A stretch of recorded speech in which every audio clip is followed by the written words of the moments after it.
week, and temperatures will continue to rise over the next couple of days. Those rain chances are also rising. I'll have all the details on that coming up. Right now on News Channel 6 at 5, a woman shot in her car on a local highway. We'll have a live report coming up. Also ahead, honoring law enforcement killed in the line of duty, recovering today's fallen officers memorial. And a woman who says the mold in her apartment is making her sick. What she plans to do about it as News Channel 6 at 5 starts now. Live from Television Park, this is WJBF News Channel 6 at 5. Good afternoon, everybody. I'm Brad Means. Thank you for joining us. Jenny is on assignment today. Coverage you can count on begins with a shooting in Aiken County. It happened on Jefferson Davis Highway in Warrenville today. News Channel 6's Nikita Dennis live with the latest. Nikita? Sheriffs say they responded to the scene where they found a woman shot inside her car in the middle of this highway behind me. Deputies got the call shortly after 9:30 this morning from the victim herself, saying she had been shot. When investigators arrived, they found the car with several bullet holes and the woman inside the car with at least one gunshot wound to the abdomen. One man I spoke with lives nearby and says this is not the first time a shooting took place near this area. A few years ago, there was a shooting in the driveway to the Horse Creek neighborhood that someone was killed. The victim was taken to a local hospital for treatment. So far, no word on any suspects. Deputies say this wasn't a random shooting, and they do believe the victim was targeted. In Aiken County, I'm Nikita Dennis, WJBF News Channel 6. A somber ceremony in Lexington County, South Carolina today. A community honored those who have given their lives to protect and serve.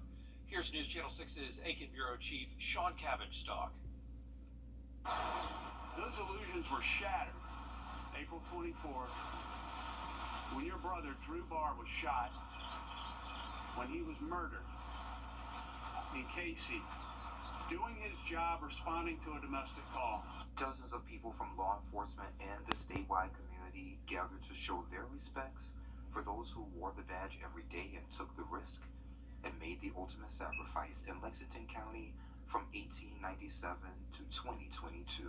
They were going about their normal lives, doing their job, doing their duties that you do every day.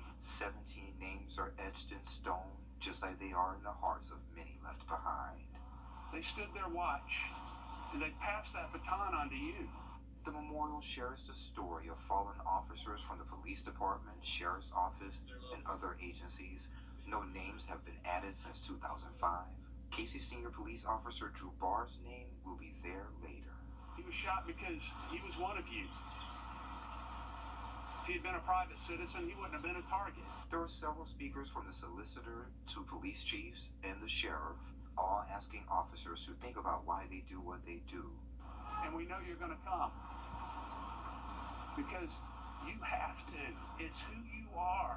Community groups like the Lexington's Women's Club donated banners and money to the Sheriff's Department to help with the tribute. And because they do so much for us and have sacrificed so much. Just a simple thank you for what you do. We hear it all the time, but it is always cherished and appreciated. In Lexington, I am Aiken Bureau Chief Sean Cabbage-Stock, WJBF News Channel 6. There are indictments to tell you about tonight in what the South Carolina Attorney General is calling a major drug trafficking ring. Officers say they arrested 34 people, found nearly 2,000 pounds of drugs, all the result of a years-long investigation into an upstate restaurant that investigators believe has direct ties to a Mexican drug cartel. AG Alan Wilson says the owners of Los Primos in Greenville were running most of the drug trafficking, including through their taco trucks. We don't continue to do what we're doing, it's only going to proliferate.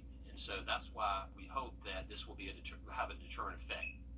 Wilson says more arrests could be coming as this investigation continues. This hot weather continues as we take a first look with Jenna. Well, Brad, we're seeing mostly sunshine still today, along with those warm to hot temperatures. Jiffy Lube Skyping over Cam over in Swainsboro, showing just a few clouds starting to move into the CSRA. With temperatures continuing to rise, we're now at 90 degrees at Bush and Daniel Field, still in those upper 80s over in Aiken. The good thing is that our humidity and dew points are low, so it's not feeling super sticky outside, and winds are definitely picking up. They're coming in from the south, 14 miles per hour in Augusta, 8 in Waynesboro, 11 in Aiken. And for those dew points, as I mentioned, we're seeing values pretty low. These are in the 50s. So when we have dew points around the low to mid 50s, it's still feeling pretty comfortable outside despite the very high air temperatures. Satellite and radar showing those clouds starting to sneak their way into some of our southwestern counties. And as we zoom out to look at the two-state view, more clouds passing through Alabama and into western Georgia. So over the next couple of hours, we'll go from sunshine to more so just mostly sunny. 90 degrees by 7 p.m., 86 at 8 p.m., and our winds going up to around 10 miles per hour over the next few hours. Temperatures will rise tomorrow as well. We also will have a chance of isolated storms. Rain chances continue to go up for the weekend and the start of next week, but the good news next week is that we won't be dealing with as much heat. We'll be back to around average in the mid-80s. Coming up, I'll have more details on your forecast, but back to you, Brett. All right, Jenna, thanks a lot. Now to a woman who says she's lived with black mold at her apartment complex for months. News Channel 6's Denise Jefferson with more on why she wants the apartment owners held accountable.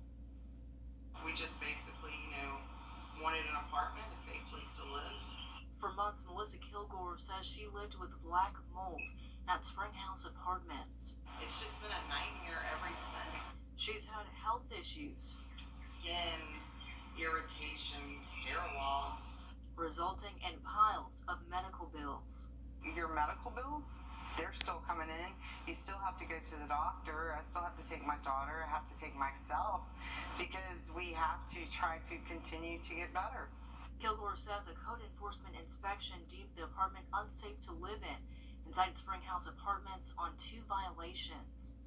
Basically, it wasn't an accident. It was something they knew was there.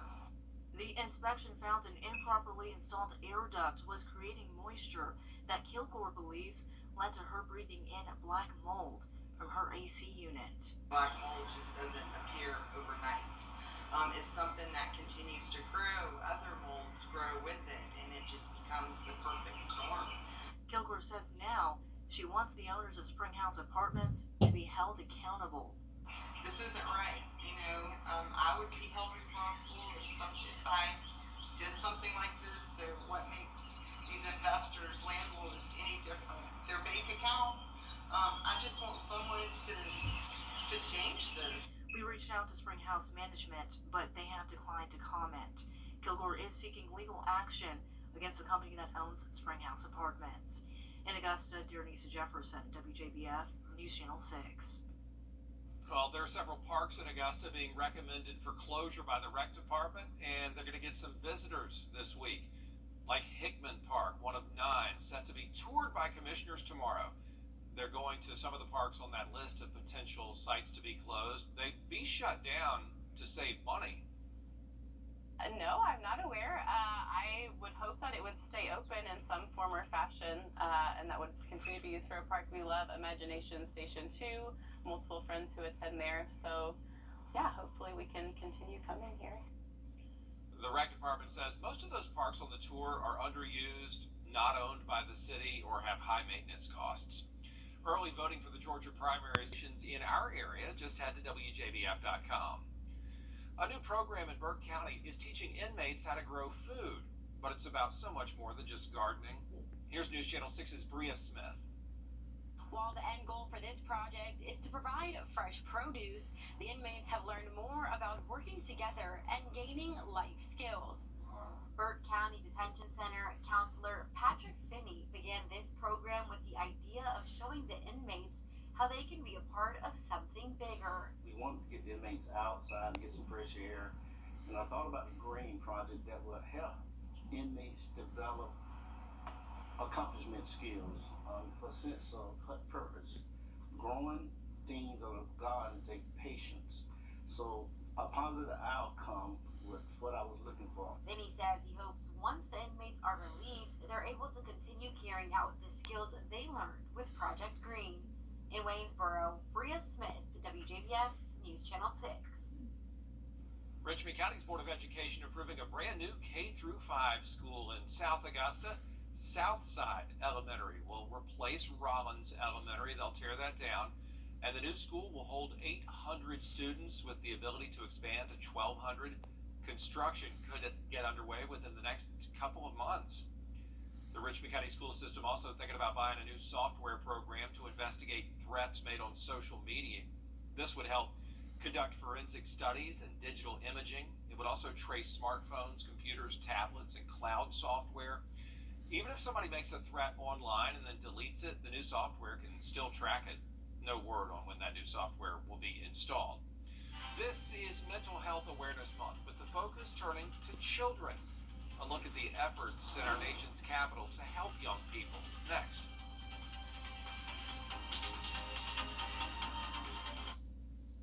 Conversation. The White House getting together a star-studded group for a conversation about youth mental health. Hannah Brandt reports from our D.C. bureau. An unexpected collaboration between MTV and the First Lady brought an attention-grabbing group to the White House to talk about mental health. It's a topic that can and should be discussed freely and without shame. That's why an event like this, especially at a place like this, is so important. Selena Gomez and young mental health influencers chatted with Dr. Jill Biden and Surgeon General Vivek Murthy about the need to have real conversations. We're working hard to build a broader movement to change how we fundamentally think about mental health, so we don't stigmatize it. Juan Acosta is an activist who says he knows the pain so many young people are feeling. They struggle behind closed doors, and sometimes they don't make it out of those doors anymore, and we need to change that. But they want to go beyond destigmatizing mental health issues and work on increasing access to resources. The bottom line is mental health is health. We've got to help everyone see that. We've got to reflect that in our healthcare system. They're pushing for more education and funding for services like therapy and school counseling. Young mental health leader Mahamoud Qatar says that all has to be done with a focus on equity. It needs to be accessible for all young people of color, young people from backgrounds where they don't have access to these resources. Advocate Diana Chow is urging federal leaders to look for ways to get ahead of mental health problems. We don't want to be just reactive to mental illness. We want to be proactive about mental well-being. Because she feels access to treatment isn't the whole solution. 50% of all lifetime cases of mental illness begin by age 14. And so by the time we talk about what happens afterwards, that's a conversation that's too late. In Washington, I'm Hannah Brandt. The city of Aiken is investing in small businesses. 40 small business owners are taking part of the Aiken Business Coalition Entrepreneurship Program. First, they each completed 10 business courses, and then last night, each owner awarded a grant through the City of Aiken's allocation of the American Rescue Plan Act. A brother and sister we talked to say they're walking away with business knowledge and a stronger bond. I really couldn't believe it. We kind of stayed on each other, make sure we're attending classes and things of that nature. But did we both expect to get the grant? No, but it's an accomplishment. Every month, the business owners and the Aiken Business Coalition will meet to collaborate, celebrating the people who are doing the most good for those in need. Dozens of volunteers honored today at the Salvation Army of Augusta's Compassion in Action annual luncheon. Volunteer awards given for top red kettlebell ringers, thrift store workers, canned food drives, and toy collection drives. The need for homeless and homeless prevention services has increased 120% since the pandemic started in 2020. And as you just saw there at the podium, News Channel 6's Jenny Montgomery emceed today's event at the Kroc Center. Very special afternoon indeed. Coming up, meteorologist Jenna Petracci back with your Viper 6 forecast, plus bringing meals to local military families. We'll take you to today's Stuff the Truck event next.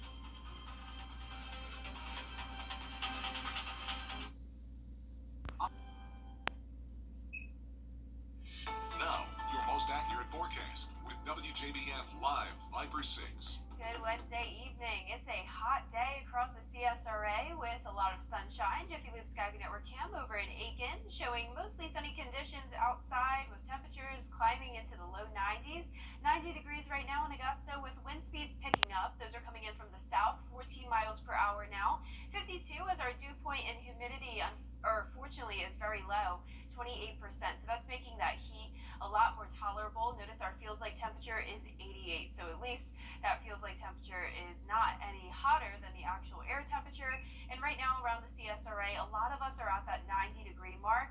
We're seeing 92 down in Wrightsville, 91 in Swainsboro, 89 still in Aiken, and 88 in Edgefield. And for our temperature change over the last 24 hours, you can see that we're 3 degrees warmer at Augusta, 6 degrees warmer in Aiken, and 8 degrees warmer up in Washington. And as we saw, our winds are coming in from the south. That's helping to bring in the warmer conditions, and those winds are pretty breezy right now. Some spots are still calm though, such as McCormick, 2 miles per hour up there, 4 in Evans, 11 though in Aiken, 5 in Allendale, and 9 in Waynesboro. For a satellite and radar, you can see to the west of us, we do have some clouds starting to make their way into our southern counties, and across the two-state view, you can see more of those clouds passing through Alabama, Tennessee, and into western Georgia. So as we go into the rest of this evening, we will start to see some more clouds move in, and also that dry air starting to get taken over by some more moisture moving in. So no rain tonight, but we definitely could use some rain. Our drought monitor is showing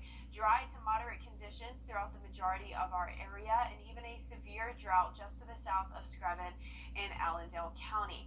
So we will be seeing some rain soon, but we also will be seeing hot temperatures on top of that. 97 is our high tomorrow, 96 for Friday, but then those highs will begin to drop back to the upper 80s on Sunday and even below average conditions by next week. But as I mentioned, we will start to see some rain. There actually is a 20% chance of some isolated storms tomorrow, a break from the rain on Friday, and then our rain chances pick up as we go into the weekend and next week. So let's talk about tomorrow's futurecast. 6 a.m. we will see partly cloudy conditions, and by the afternoon there's a very slight chance that we could have some isolated storms pop up. However, the bulk of the rain will be staying to the east of us. As we go into the later evening, this model is definitely overdoing it with what it's showing in Aiken County, but that gives you the idea of how we'll have those very isolated storms. Definitely not a widespread rain event. The bulk of the rain will be staying more so in the Midlands, but regardless, the Storm Prediction Center has issued a marginal risk of severe weather. Since we will have the high heat tomorrow, any storms that do form could be strong because that heat brings us some instability. Now for tomorrow, we will be starting out partly cloudy. Then those rain chances come in the late afternoon into the evening as temperatures rise into the mid-90s. And for tonight, we will be very mild, lows right around average in the low 60s, and for tomorrow, well above average with highs in the mid-90s with that chance of some isolated storms. Now for your next 10 days, we have that chance of rain tomorrow with temperatures heating up to 97 degrees. Back to sunshine on Friday, and then we have a lot of rain in the forecast from Saturday all the way through next week. But fortunately, we won't have the super high heat next week. Yeah, thank goodness. The USO and Kroger are teaming up to help out veterans in our area. A food truck traveling all across the country collecting food for meals to give to service members and their families, making a stop today. It was out of the Kroger in Grovetown, and from there it's off to Fort Gordon to deliver all those donations. I mean, they've been ecstatic, and they're just so happy to feel the connection with their local Kroger shoppers, and it makes them feel like they're a little bit closer to home, just knowing that there's people here in their area that are willing to support them. That truck is the first of its kind. Take a look at it. There are plans to build 2 more just like it over the next 2 years. Coming up, a group of flight attendants jumping into action in a big way when a passenger went into labor mid-flight. How they were able to deliver that sweet baby when News Channel 6 at 5 continues. Frontier Airlines giving a big shout out to one of its crews after they helped deliver a baby mid-flight on a trip from Denver to Orlando. That's that newborn baby girl who made an early debut into this world. Frontier says flight attendant Diana Giraldo helped the mom to the back bathroom and helped her deliver that baby. The mom gave her new daughter the middle name Sky. Oh, that's perfect. Yeah. Frontier would be a cute name too. Yeah, or Jet, like Jet, Sky. No, but that's too close to like JetBlue. Right. Competition. You don't want to do that. You're I'm right. not buying the story to begin with because there's not room for baby and mother in that I bathroom. don't know, but you know, you can position and get a certain position you might be able to. I don't know. I'll tell you what. Squat. They used to squat in trees back in the day. No, it was incredible. But thank goodness mom and baby are healthy and happy. A busy news day here at News Channel 6, as Dee and John will tell you. Look at Brad trying to. Yeah, trying to get us back on the rails here. Coming up, we will introduce you to this month's Salute to Service honoree. Plus, House lawmakers are looking at what the future of abortion access could look like if the Supreme Court overturns Roe v. Wade. Stay tuned.